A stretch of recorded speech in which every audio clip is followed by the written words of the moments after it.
So this week I have been totally out of it. I've lost track of the days, of the times. I've got no idea what's going on astrologically, and I felt really massively overwhelmed and like I keep freezing.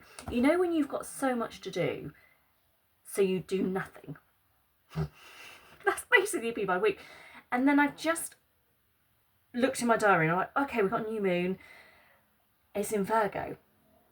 And now it all is starting to make sense. I haven't read the stuff yet, but Virgo is about home organisation. So let's see, shall we? Let's just see. I'm going to start with Kirsty this week. So the moon in Virgo, solid and earthy. The Virgo moon comes along to help you move forward towards very real, very grounded dreams from a very real, very grounded place. Okay, so let's specifically look at the new moon. So remember, new moon's about like starting things, putting things in motion. I've got a funny bit of hair there, sorry. Putting your intentions out there. Okay, so new moon. This moon can bring a back to school feeling. And with it, you may feel there's so much to do, but you don't quite know what or how. I bloody knew it.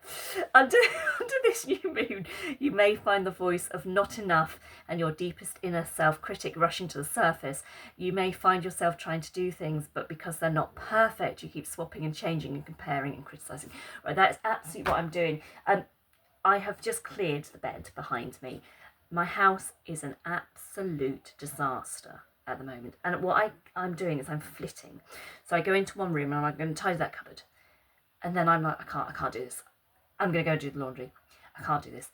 And that's exactly what I'm doing. So if you're feeling this at the moment, I absolutely empathise. So Kirsty goes on to say, you may be called to real alone time under this new moon. You should allow that. Use whatever comes up under this new moon as an opportunity to put yourself first, taking care of your inner and outer well-being and creating space for yourself and your healing. Do not allow the emotion to take over, but use the Virgo energy to organise, plan and create. Look what I've just bought myself.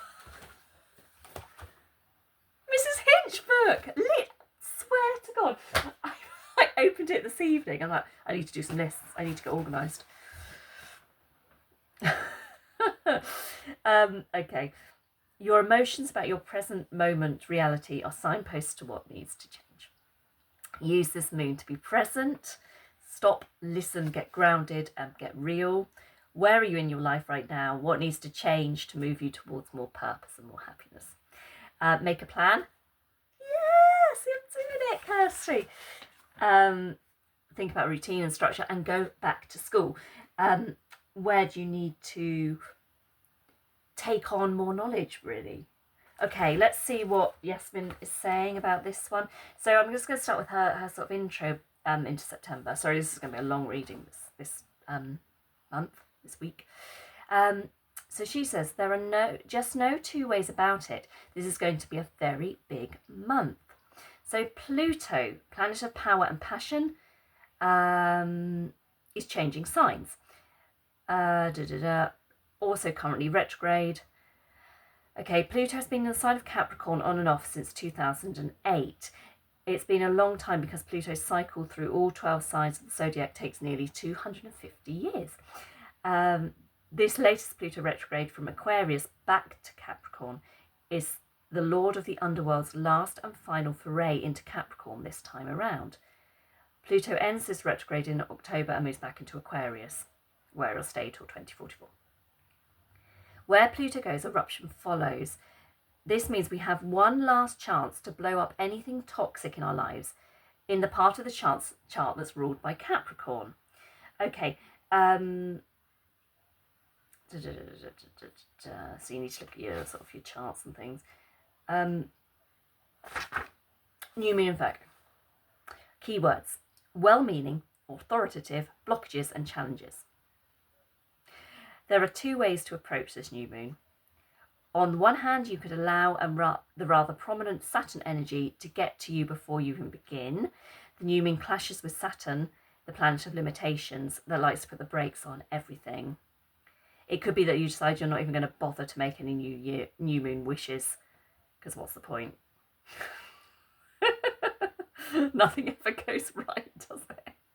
I've got a little bit of that in me this week. Actually, I don't agree with that. Blah, blah, blah, blah. So basically, you know, the new moons are the chance to change your life, to put your wishes out there, your intentions out there.